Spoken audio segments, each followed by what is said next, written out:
साधूनाम विनाशाय च दुष्कृताम धर्म संस्थापनार्थाय संभवामि युगे युगे। तो अपने आप भगवान प्रकट होते हैं और मार्ग प्रशस्त। हमारे यहाँ जब मंदिर स्थापित होता है तो ये भी श्लोक बोला जाता है, स्थान देवताभ्यो नमः। उनके यहाँ प्रेयर कहीं भी कर सकते हैं। आपने प्लेटफॉर्म पे देखी होगी, आपने सड़क पे देखा होगा, आपने किसी पार्क में देखा होगा। लाया है अभी मोदी सरकार ने वक्फ अमेंडमेंट बिल 2024। इसकी मंशा और नीयत साफ एक ही दिख रही है, आपको हमारी वक्फ की जो जमीन है उसको आपको हड़प करना है, हमारे मदरसों को, हमारी मस्जिदों को, हमारे कब्रस्तानों को। आपकी नीयत एक ही हड़प करना। और आप क्यों लाते हैं ये बिल? क्या जय श्री राम मित्रों, इस डिबेट में सुधांशु त्रिवेदी जी के ऊपर ये सवाल उठा कि बीजेपी वक्फ बिल इसलिए लाना चाह रही है ताकि इस देश से मुसलमान की प्रॉपर्टी को खत्म किया जा सके, और हिंदू धीरे धीरे करके सारे मस्जिदों पर दावा ठोक रहे हैं कि यहाँ पर पहले हमारा मंदिर था, और कोर्ट से परमिशन लेकर के उसका ASI सर्वे करवा दे रहे हैं। और ASI सर्वे से ये हो रहा है कि वो मस्जिद सील कर दी जा रही है और वहां पर नमाज पढ़ने पर प्रतिबंध लगा दिया जा रहा है। ऐसे ही साजिश करके बीजेपी और देश के हिंदू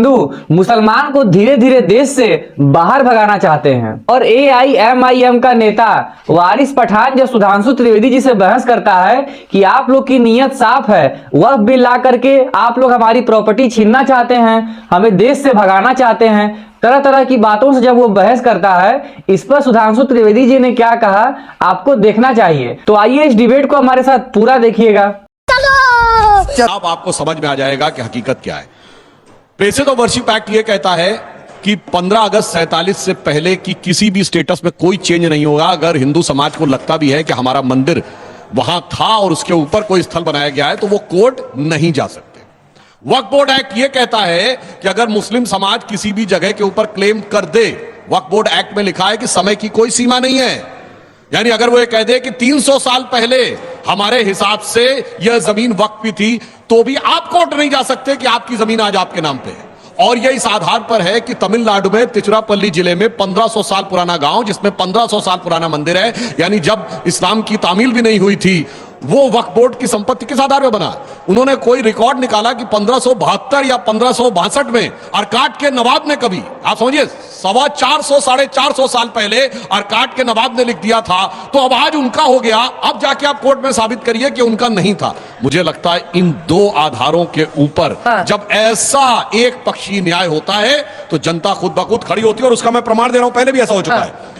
जब शाहबानो केस हुआ तो उस समय की कांग्रेस सरकार ने कहा कि यह मामला मजहबी है तो हम रत्ती भर में उसमें हस्तक्षेप नहीं करेंगे। अगर सुप्रीम कोर्ट ने भी कह दिया है तो हम जजमेंट को बदल देंगे, जबकि मामला सिर्फ यह था कि एक तलाकशुदा महिला को शायद 100 या 120 रुपया महीना मिलना था ना। और 87 में राम मंदिर पे कहा ना ना ना, ना कोई मजहब और अकीदत और श्रद्धा नहीं, तुम्हें साबित करना पड़ेगा पहले कि राम हुए थे कि नहीं हुए थे, तो यहीं पे हुए थे कि नहीं, अयोध्या थी कि नहीं। जब आप इतना एकांगी न्याय करते हैं तो जनता खुद ब खुद उभरती है। और मुझे लगता है इसमें हमने कुछ नहीं किया है। हमारे यहां कहा गया यदा यदा ही धर्मस्य ग्लानिर्भवति भारत अभ्युत्थानम अधर्मस्य तदात्मानं सृजाम्यहम् परित्राणाय साधूनां विनाशाय च दुष्कृताम धर्म संस्थापनार्थाय संभवामि युगे युगे। तो अपने आप भगवान प्रकट होते हैं और मार्ग प्रशस्त करते हैं। क्या नाम है आपका? सद्दाम हुसैन। सद्दाम हुसैन तो यहाँ कल्याण चाहता है, जाके कलमा लोग पढ़ो उधर, यहाँ आके बोलते हैं। वैसे आपने बिल्कुल सही सवाल पूछा है। Places of worship act challenged है कोर्ट में, तो वो मामला सब जुडिस है। और दूसरा मैं एक और बात कह दूं, प्लेसेस ऑफ वर्शिप एक्ट को जरा आप हिंदी में पढ़िए, क्या है? उपासना स्थल विधेयक। मैं विनम्रता से कहना चाहता हूं, इस्लाम में वर्शिप का कोई प्रावधान नहीं है, प्रेयर का प्रावधान है। उपासना शब्द दो शब्दों से मिलकर बना है, उप और आसन, यानी निकट बैठना और किसी की आराधना करना। और इस्लाम में न वर्शिप का कॉन्सेप्ट है, न प्लेस का कॉन्सेप्ट है। हमारे यहां जब मंदिर स्थापित होता है तो यह भी श्लोक बोला जाता है, स्थान देवताभ्यो नमः। उनके यहां प्रेयर कहीं भी कर सकते हैं। आपने प्लेटफॉर्म पे देखी होगी, आपने सड़क पे देखा होगा, आपने किसी पार्क में देखा होगा, आपने एयरपोर्ट में देखा होगा। ये कहते हैं कि आज से सिर्फ हम मस्जिद में नमाज करेंगे। सुधांशु जी कब से मौलाना सुधांशु त्रिवेदी बन गए मुझे नहीं पता चला। क्यों गलत बात? थोड़ा वॉल्यूम बढ़ाइए। उपासना की बात कर रहे हो आप, प्रेयर की बात कर रहे हो, ऐसा नहीं है सुधांशु भाई। थोड़ा सा आप खबर कर रहे हो, आप कंफ्यूजन में आ गए। सुनिए मेरी बात, आपने प्लेसेस ऑफ वर्शिप एक्ट की बात किया, आपने वक्फ बिल के ऊपर बात किया। पहले वक्फ के ऊपर आपसे बात करते हैं सुधांशु। वक्फ अमेंडमेंट बिल लाने की आप बताइए, इस्लाम में वर्शिप होती है? सुनिए सुनिए, बोले वर्शिप है कि नहीं? वर्शिप है या प्रेयर? वर्शिप का हिंदी मतलब क्या? इबादत। उपासना लिखा है, उपासना। इबादत मस्जिद नहीं है, हमारी मस्जिद में भी नमाज पढ़ सकते हैं, उपासना है, prayer है। आपके मंदिर में बोले जाके worship है इबादत कि नहीं? करेंगे, घर पे नहीं कर सकते। भगवान तो God दिल की में होती बसता है, अल्लाह ईश्वर दिल में है ना, तो आपको मंदिर की भी जरूरत नहीं है, मुझे मस्जिद की जरूरत नहीं है। आपका कहने का मतलब ये। अब बात सुनिए, आपने बात की वक्फ बिल की। वक्फ क्या है पहले आपको पता है? वक्फ एक वो चीज है जो हमारे बुजुर्गों ने हमारे यतीमों के बेवाओं के लिए डोनेट किया है जमीन, सवाब की नीयत से कि आपको जिंदगी भर सवाब मिलेगा, वो वक्फ है। वक्फ का एक्ट आया था 1923 के अंदर, उसके बाद में उसमें संशोधन आया, बाद में और भी अमेंडमेंट आया।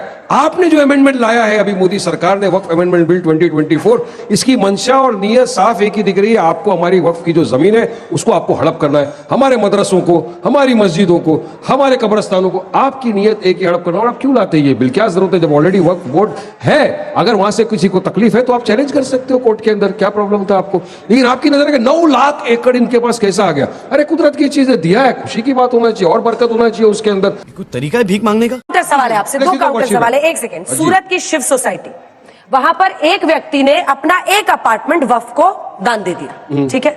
उसके बाद वहां पर भारी तादाद में लोग आकर नमाज पढ़ने लगे, बाकी अपार्टमेंट वाले लोग कहां जाए? मतलब ये कौन रेगुलेट करेगा साहब? वक्फ बोर्ड कर नहीं रहा है, केस है, कर नहीं रहा है, वक्फ बोर्ड के इसीलिए पास बैठर जाएगा, वक्फ बोर्ड उसके ऊपर डिसीजन लेगा। लेकिन उसमें मोदी को क्या इंटरफेरेंस करने की जरूरत है? वक्फ बोर्ड है। तलाक पे भी आप बोलते थे नहीं, वक्फ बोर्ड है हम ना। देख लेंगे, हम देख लेंगे, रोक नहीं पाए इतने दशकों सदियों से। सुनिए सुनिए, ट्रिपल तलाक के बाद आज क्या हो रहा है? मुस्लिम महिलाओं को जरा जाके पूछिए जिनके साथ ये हो रहा है। बड़ा हरामी हो बेटा। के वक्फ बोर्ड ने द्वारका में बेट द्वारका के 2 द्वीपों पर दावा कर दिया है। अब बताइए किसका द्वीप किसने किसको भेंट दिया? लेकिन ऐसे एक आ रही हूँ, बारी बारी से आ रही हूँ। अब ऐसे ही आप हर मस्जिद में कहेंगे देखिए, अगर हमको तो खुदाई करनी है। नहीं, ऐसा नहीं है। ऐसे कोई केस कभी फाइल नहीं होता और ऐसे ना कोई न्यायालय कोई केस एक्सेप्ट करता है। अगर आप इस देश के कोर्ट्स को इतने हल्के में ले रही हैं तो मुझे लगता है इस देश के जुडिशियल डिलीवरी सिस्टम पे आप बहुत बड़ा प्रश्न उठा रहे हैं। आपसे मतलब आपसे नहीं, जो लोग ये प्रश्न उठा रहे हैं। अब सवाल क्या है, देखिए, आप सबसे इंपॉर्टेंट बात मैं आपको बताता हूँ। आप मुझे ये बताइए, और जो मैंने अध्ययन किया और इसको अगर लीगल चश्मे से देखा जाए, मैं आपके सामने बहुत जिम्मेदारी से कहना चाहता हूं, इस देश के संविधान पास होने के बाद 2 ऐसे कानून हैं जो इस देश का सबसे बड़ा कंट्रडिक्शन है। वो है प्लेसेस ऑफ वर्शिप एक्ट 1991 और दूसरा है वक्फ एक्ट 1995। आपने यहाँ पे उदाहरण बताया, मैं आपको एक बड़ा इंटरेस्टिंग उदाहरण बताना चाहता हूं। इलाहाबाद हाईकोर्ट की जमीन, अंजना जी, इलाहाबाद हाईकोर्ट की जमीन के एक परिसर में वहां मस्जिद बना ली गई।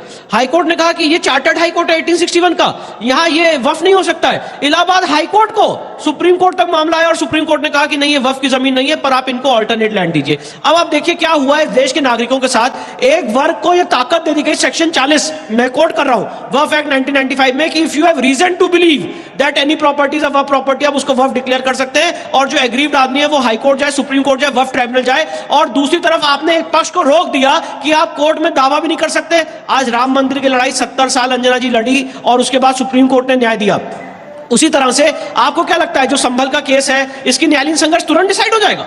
बहुत लंबा न्यायालयीन संघर्ष करना पड़ेगा। ज्ञान व्यापी में पिछले 4 साल से केस लड़ने, अभी और लंबा केस चलेगा, district court, high court, supreme court. तो जो इनको आज लिबर्टी मिली हुई है वो लिबर्टी हमें नहीं मिली हुई है। एक आंध्र प्रदेश हाई कोर्ट के जज है जस्टिस गुलाम मोहम्मद, उन्होंने 2008 में आंकड़े दिए थे कि वक्फ की जो संपत्ति है वो 3 लाख एकड़ है। आज वो बढ़ के 9 लाख एकड़ हो गई अंजना जी। और मैं आपके सामने बहुत जिम्मेदारी से कहना चाहता हूं, किसी व्यक्ति को प्रॉब्लम नहीं है कि अगर वारिस भाई या तस्लीम भाई अपनी खुद की अर्जित की हुई संपत्ति को अल्लाह को डोनेट करें, वक्फ करें, कोई दिक्कत नहीं है। दिक्कत वहां पे हो रही है, फॉल्ट लाइन वहां पे हो रही है जहां पे आप सरकारी संपत्ति को, नॉन मुस्लिम की संपत्ति को वक्फ संपत्ति घोषित कर रहे हैं और हमें कोर्ट जाना पड़ता है। ऐसे ही और भी कंटेंट के लिए हमारे वीडियो को लाइक करके चैनल को सब्सक्राइब कर लीजिएगा। जय श्री राम।